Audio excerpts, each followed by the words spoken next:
Yo, it's Cloverdale. Today I'm showing you everything that went into making this. It's my track Up to No Good, and we did a bunch of unconventional shit when we put this one together. Let's dive into the project, see what we got. Full disclosure, I wrote this track with one of my best friends, Luke. He was my roommate for 5 years, and we wrote it about a year ago, so which would have been like September of 2022, and we did probably 90% of it in one session, and it was sort of the whole outline, the vocal, the bass line. Everything else that we did after that was either just like minor tweaks or little arrangement switch ups or ear candy kind of things, final mix down stuff. But the bulk of the idea was done in the first session, and I would say that's pretty common for me and my workflow. If I can't get it pretty much all the way there in the first like couple sessions or the first session, then it's probably not an idea that I'm going to be finishing or focusing or spending a lot of time on. The best ideas are ones that often like come quick and that you feel really good about pretty early on in the process. With this one, we would have just started off with the drums. Let's just show you all the elements first. We got the kick, kind of like a big chunky techno kick. I'll talk about the kick a little bit more in a second.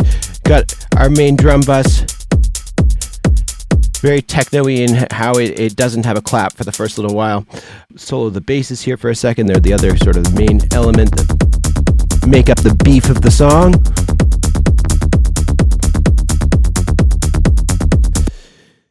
So those would have been the first elements that we made, and I think any song, if you're working on it, you want to nail those three elements down: the kick, the drums, the bass, and then everything else on top of that, that's all just sort of ear candy. It kind of just lives on top of those main core elements, on top of that foundation. The meat and potatoes of any sort of dance, house, techno track is going to be just those three elements. So let's take a look. The kick, I'll open it up here, and you'll notice there's quite a bit going on in this group, and that's because we tried a bunch of different kick drums.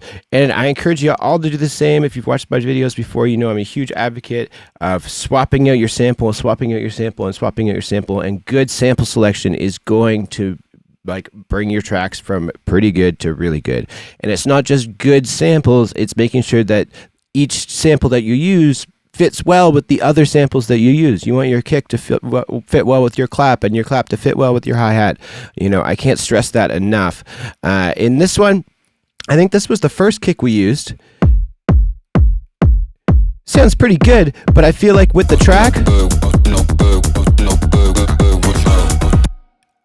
I remember actually having a version of that and DJing it out live, and with that kick drum, and it felt good, and it felt clean in my headphones, it felt clean in the car. But when I was playing it live and DJing it in with other songs, I felt like the kick was lacking some transient and some punch through it. So revisited the project. I think that kick, the actual kick sample in there, this one, this FF BRT kick one, which I probably would have just grabbed from a splice pack or somewhere, is in here, or at least another one from the same pack is in this MIDI trigger here. And then I've just layered it with this transient from this stolen techno kick. So I used the transient from this techno one, and then the body from that other one. And I felt that kind of just cut through a little bit better than this other one. And that was a pretty late in the game decision. But it's always something that I'm never afraid to do, is like if I'm feeling like something's not right, rather than just tweaking EQing and constantly adjusting things, I'm more often just going to swap the sample. Now, something else I have in this group is this sort of rumble. And I've been doing this a lot more lately. It's something that you find in more techno tracks, is this sub rumble. And you got to be careful, because yeah, this is carrying a ton of sub information, and it's a big sort of boomy rumble, and that's what it is meant to do. It's meant to be a rumble.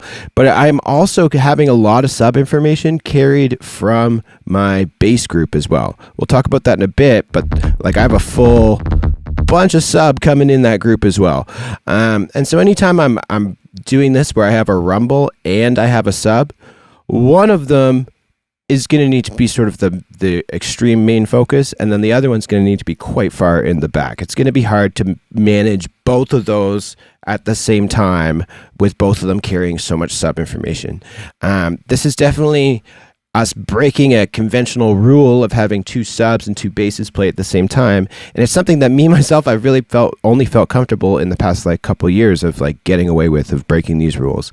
And definitely, if you're gonna do this and layer a rumbly big techno kick under a bass that already has a lot of sub, make sure you're listening to it and referencing this track on a bunch of different systems, and making sure that you're not like clipping and the sub doesn't sound too muddy or out of whack or too crazy, especially on systems that with a big subwoofer or in the car or something like that. But if done correctly, it can really kind of create a bit of cool dirt in the sub and some this like a cool muddiness that almost just makes it feel bigger and boomier and more of that techno feel, right?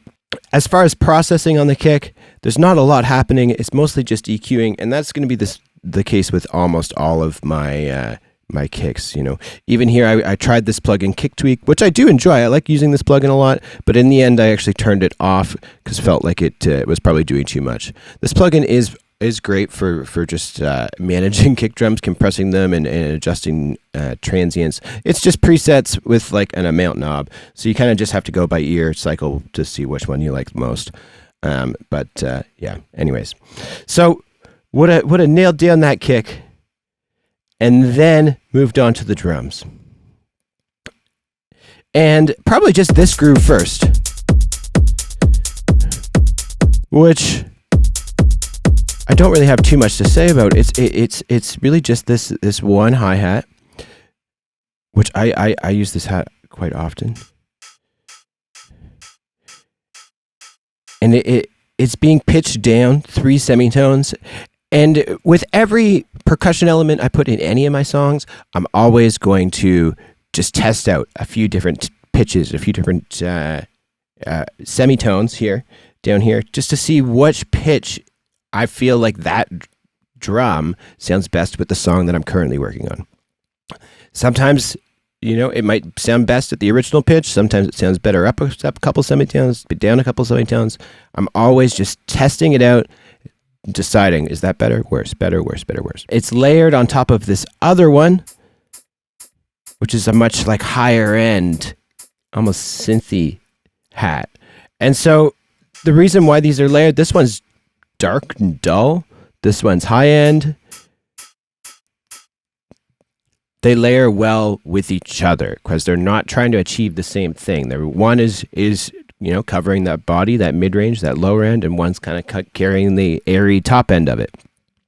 I don't like to layer sounds that are both, you know, maybe both mid-rangey or both top-endy. It's like you want to have two that are complementary to each other that aren't achieving the same thing. Okay. It's a loop, folks. Nothing too crazy. I just wanted to make sure, though, with any loop, what is happening with the groove? Is it completely straight and on the grid? This one it is. Look, I can zoom in and just take a look that each of these transients are kind of lined up right on the grid. It doesn't have any swing. If it did, I'd want to right-click here. I can quantize it, and it'll put everything right on the grid, and I can apply my own groove down here. But in this case, I just double-checked, and it looks like it's all good. So nothing fancy going on there. I would have brought in the width a little bit. I thought it was too wide before. Let's see. Yeah, that is. There's a lot of panning going on in there, so I kind of brought that in. Nothing too exciting, but the biggest thing that it does do is has a lot of drive. A bunch of drive. And a lot of that is coming from this 16th note. That's where you're getting that drive and that groove from. And so once the drums were in, moving on to the bass line.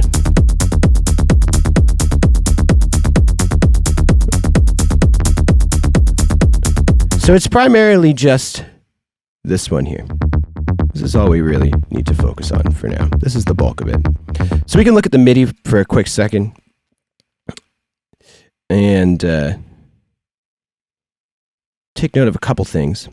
So one, you'll see these parts where there's two notes playing, and the reason it is like that is because we thought it just kind of sounded cooler and better and weirder.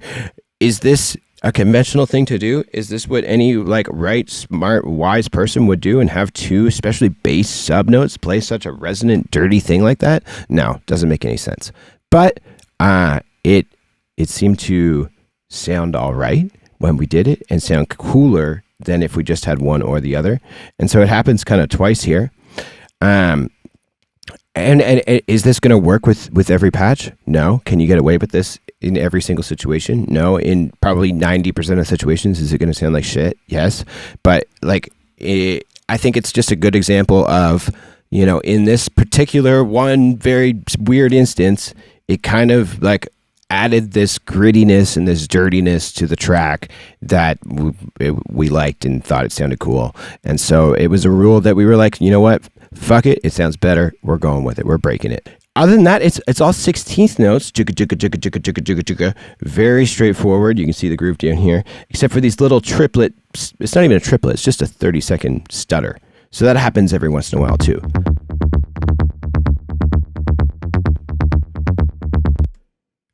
So pretty neat with the little. So that's how you get that stutter. Other than that, the only other thing to note about this melody is it's chromatic in places. So here, this is just chromatic, meaning it's not in a scale. It's kind of hitting every single note. Maybe you can have chromatic runs or licks in certain places, but if you just had it like super chromatic all over the place, it's going to sound a little crazy. But if you just have a couple chromatic runs here and there, it works. That's something that I definitely thought about, like bringing back from when I played guitar and stuff, and learning about like blues chromatic runs and all those things like that.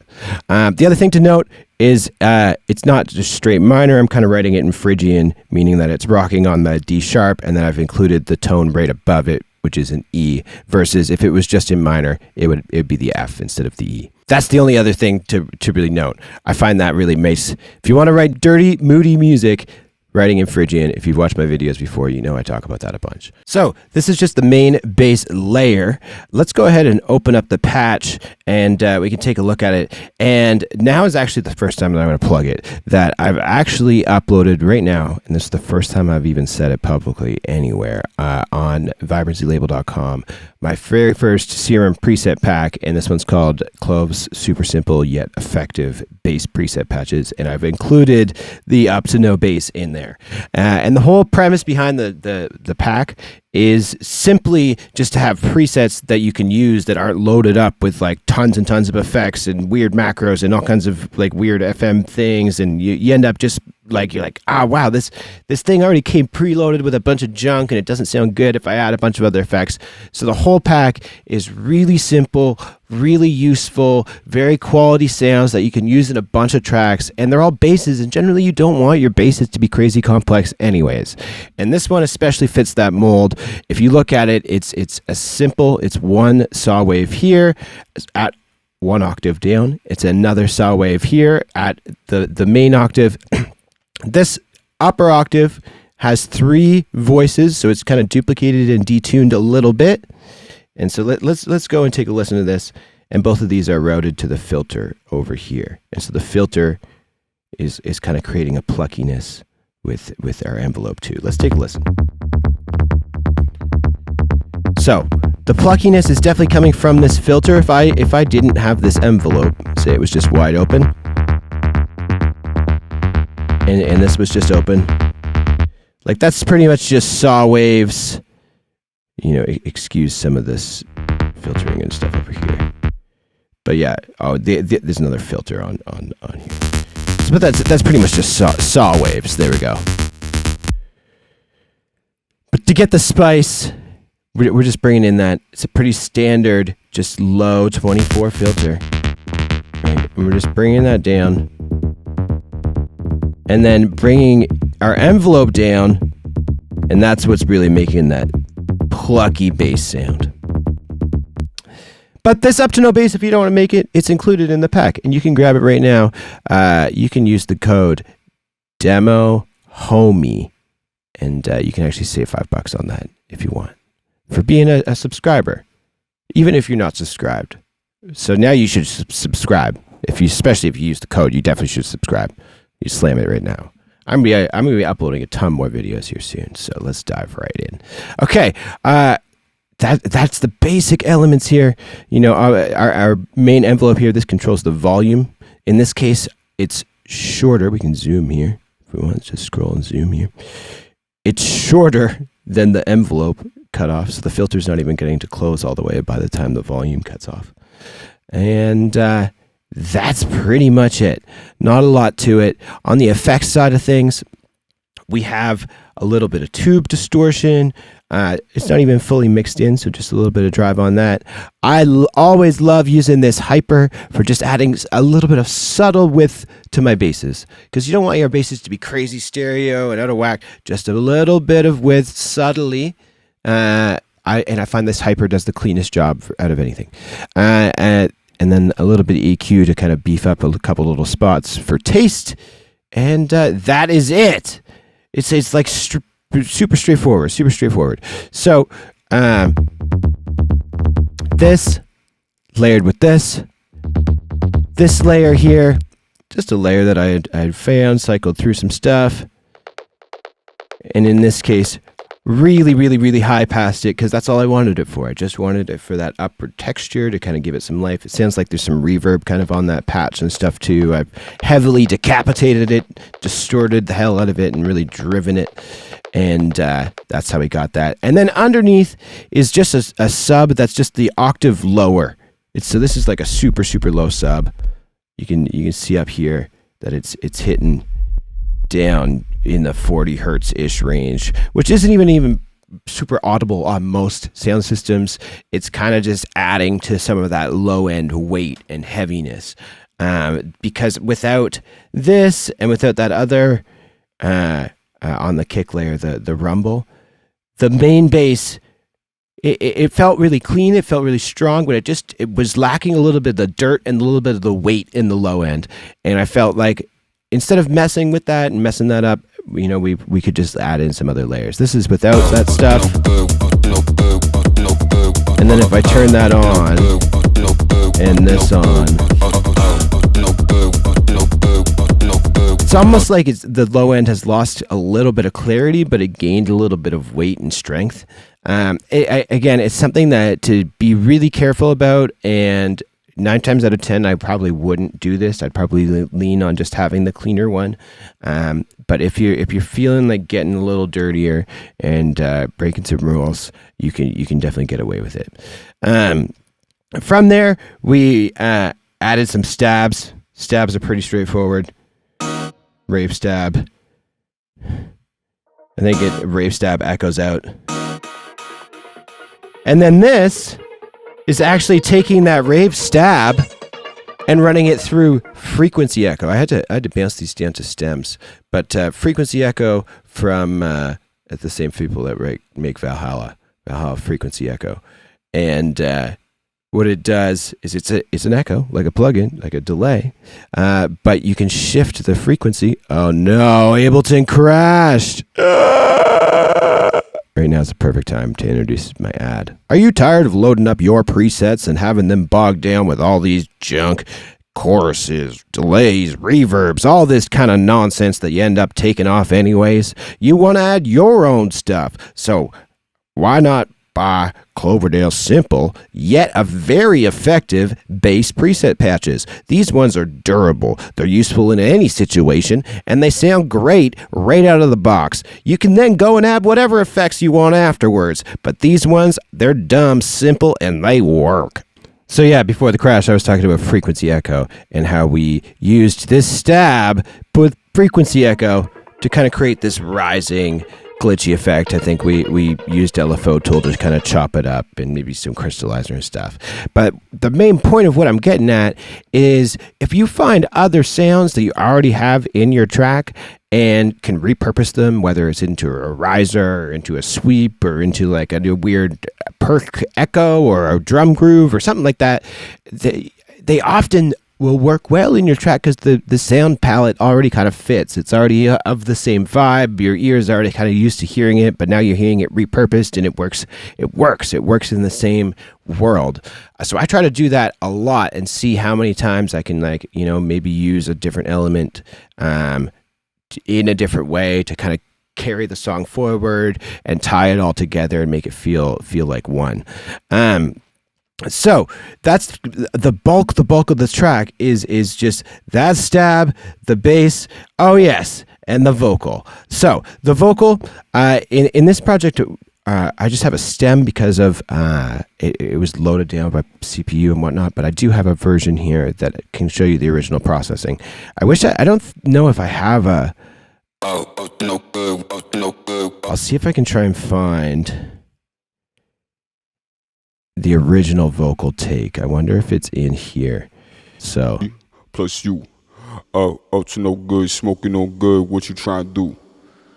Okay, there's a couple like group effects and whatnot, but that's the original take of the vocal, and it came from the same session that I did with Bobino Baby and for our track Up All Night, which he came over, we recorded a bunch of stuff, and then this was just one of the lines that we just ended up not using in the song. And I just kind of, sometimes when I'm working on tracks, I just need any vocal in the song to kind of hear how it's going to sound with a vocal or whatnot. And so in this case, I was like, well, there's some other lines that we didn't use. Maybe I'll just dump some of those in for now while I try and find another vocal or whatever. And dumped those lines in, and I just loved the lyric Up to No Good. I thought that was so cool, and like it was just like a fun, catchy lyric that I just chopped out those words. Up.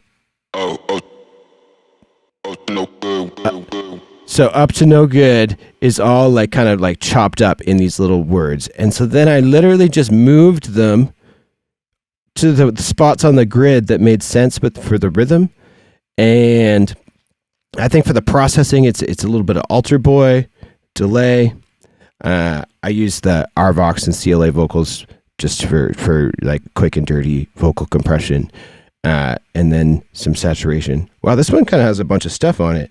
But the bulk of the processing really is just alter boy and formant shifting.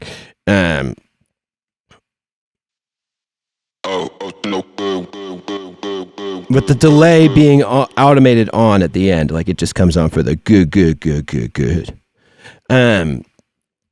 But I think what makes it so great and makes it so like catchy is how it loops, and the vocal then becomes a little bit more part of the groove than it does like a vocal, right? So if we just listen to this part here,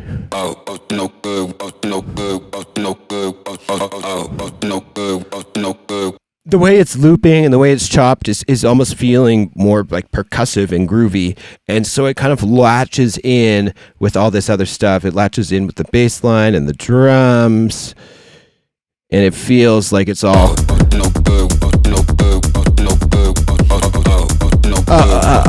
all those chops and stuff is all very syncopated on with the groove, and it's all lined up quite nicely. And that I did entirely manually, just by chopping these things up, moving them around, adjusting. I find that is how I often get the cleanest results. That is that with the vocal. If you want to watch a little bit more about vocal processing techniques, you can check out this video up there. Of me doing Up All Night. The full track breakdown for that one is also available on my channel. I guess the last thing that I want to talk about is just the overall energy of the track and how we kind of keep that moving. I think this song, at no point is there ever no rising element. There's like kind of always a riser. Like, so throughout this build, you know, there's all kinds of stuff rising. You know, we have the snare build, there's this riser, there's a bunch of risers and effects in here. You know, there's the drums that are kind of, they get added and rising, claps, and I think there's some endless smile on there. Everything's rising throughout the build. But then it drops, and we have a brand new riser just start right at the drop. It's this one here. And so it starts right at the start of the drop.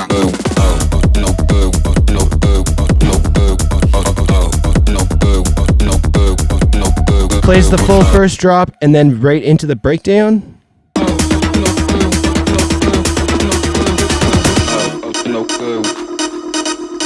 And this one, we have this, I think it's this deepened layer here. Starts here. Just like a rising element. And that's happening while this other drop is playing. And then it carries on through into the break. It filters out a little bit. But then it comes back. And it kind of starts to become a bit of a rising element.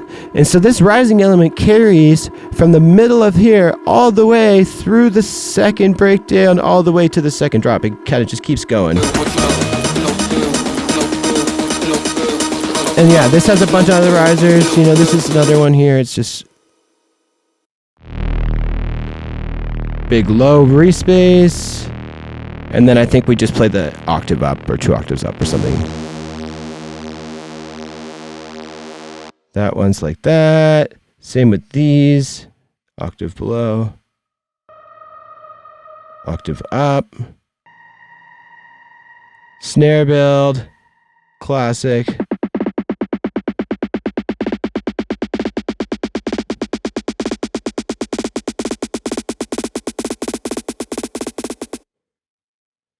Not too crazy. A little auto pan at the end to give it some of that panning back and forth, and the little stuttering is just created in the MIDI. That's how you do those stutters. It's right in the MIDI. Just a couple little 30-second note stutters. But yeah, the energy is kind of building throughout in a bunch of different ways. And like with any sort of build-up, as certain things are building up, other things are getting quieter. You know, we have these rave stabs. I think they're getting louder throughout the whole thing.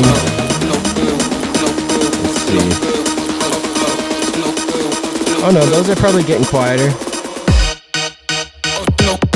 They just get quieter at the drop. I always have some sort of utility on my master that turns down my build-ups before my drop. That is I do this in every track. You've probably seen me talk about it before, but it's just how a great way of making sure that your build-ups aren't more powerful than your drop. You want your build-ups to be tons of energy and building up that stuff, but you don't want it to have more loudness and more power than your drops, right? So that's why I always turn my build-ups down. In this case, 3 dB. It's quite a bit. I'm sure there's a couple other elements here that I turn down in volume. Let's see.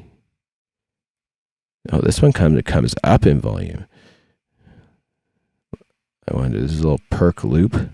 This one goes down. See, this one's going down in volume, which is this very fun perk loop. Comes in strong at the drop, though.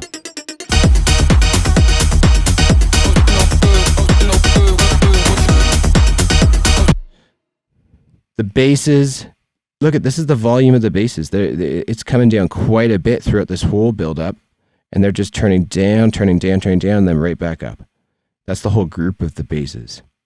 Hey, all kinds of automation. That is what build-ups are for. As some stuff arises, some stuff's got to fall. Try and have some stuff that kind of carries from, the whole thing, and then some stuff that just maybe is introduced, incrementally throughout the build-up. Constantly having things just like, okay, more excitement, more building. And then in this case, our pre-drop isn't actually a pre-drop. It actually just hits on the 1. And so it's important to note that instead of just adding like 2 bars or adding a bar, to the song, what I did is I took that bar from the first 8-bar phrase. And so the whole 8-bar phrase still lines up. It's still 8 bars, 8 bars.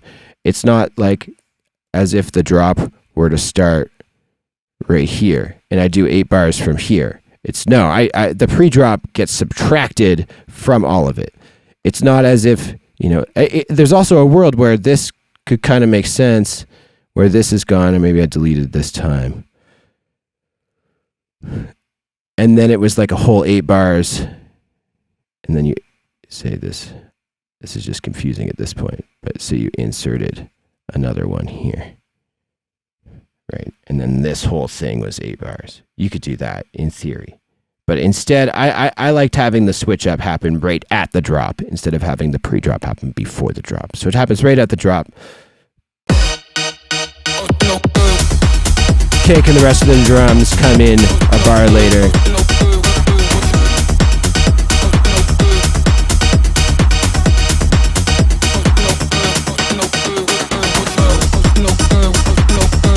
So all that's happening there, and all that like makes that like so ridiculously hype, is just the switch from this stab to 1 octave down.